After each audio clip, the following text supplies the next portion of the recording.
Gold is the shining embodiment of wealth. Not only is it used to make expensive products, but it's also used to add extra bling to luxurious items, from smartphones to supercars, and even beefsteaks. But other metals that are rarer than gold are much cheaper. So why is gold so expensive? Scientists believe gold arrived on Earth after the collision of two neutron stars in space forged gold atoms together into meteorites, which crashed into Earth about 3.9 billion years ago. Over millions of years, Earth's bubbling hot core forced gold nuggets towards the surface. Gold flakes have been found in Paleolithic caves, estimated to date back roughly 40,000 years, marking the first known instance of human contact with the material. But what exactly is gold? Gold is a relatively rare metal, with lots of versatility. It's highly malleable, meaning it can be deformed or changed without fracturing the material. But what distinguishes it from other useful precious metals is its totally unique bright yellow appearance. These factors give gold many practical and superficial uses on Earth. If you're a bride, gold is the perfect embodiment of love and emotion. If you're an investor, gold's an excellent portfolio diversification tool. People like to know that they've got an element of their wealth which they can feel. Often it looks beautiful, it's got a wonderful design on it, and that adds a degree of emotion to the investment. And if you're a manufacturer, if you're someone making smartphones or tablets, gold is an element with the symbol AU and the atomic number 79, viewed as the most noble of all of the noble metals. It's a perfect material for conducting electricity, and it doesn't corrode, it doesn't rust, so it's great to have in your product.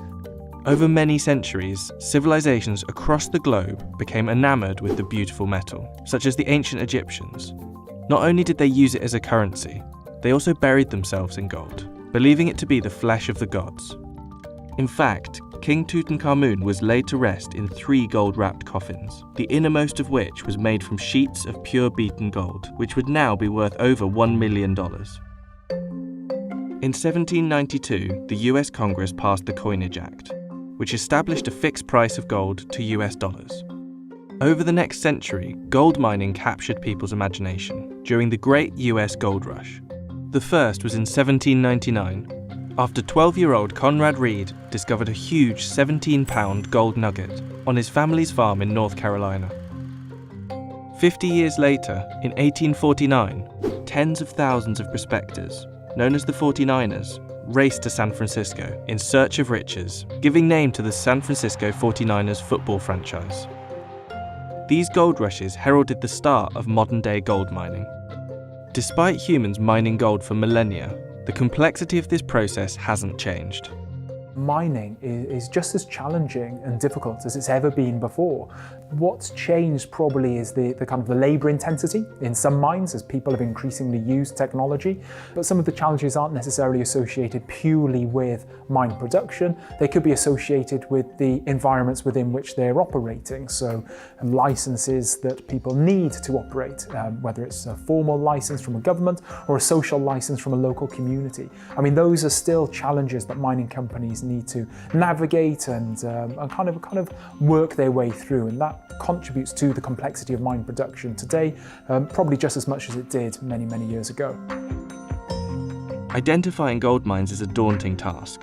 It can take up to 10 years for geologists, chemists, and engineers to examine a potential site, and even then, the likelihood of a mine being developed into a productive gold mine is less than 0.1%. Only 10% of these sites contain enough gold to justify further development. But above ground, gold is everywhere. On our fingers, around our necks, and even in our mouths. Gold is used in medicine, architecture, and almost every electronic component.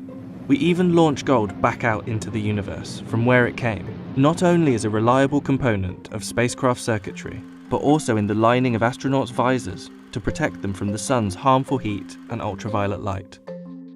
So with all that in mind, it might surprise you to know how little gold there actually is here on Earth. If you melted down the world's entire above-ground stock of around 190,000 tons of gold, it would form a 72-foot cube. However, if that was divided up equally for every person on Earth, we'd all get roughly an ounce of pure 24-karat gold each. That's about $1,500 worth. So how does this volume divide out into different industries? If we have a look at the 190,000 tons of stock of gold above ground, the lion's share of it's in jewellery. Around about 50% of it is in jewellery. The next level down comes to private investment, so that could be individuals holding bars or coins, or indeed individuals holding a share of an exchange-traded fund. And then you've got central banks. Central banks account for around about 17% of that stock of gold, so a very significant volume. And then the final element, around about 13-14%, is technology or dentistry. Is the future of gold as bright as its surface? New deposits of gold are increasingly hard to come by and increasingly difficult to locate. Geologists have estimated that only 55 tons remains buried away in the Earth's crust, which means if current global mining rates continued, we could run out of newfound gold in just 20 years. So as gold mining continues to slow and the costs associated with mining increase to meet the challenge of extraction, gold could become even more expensive.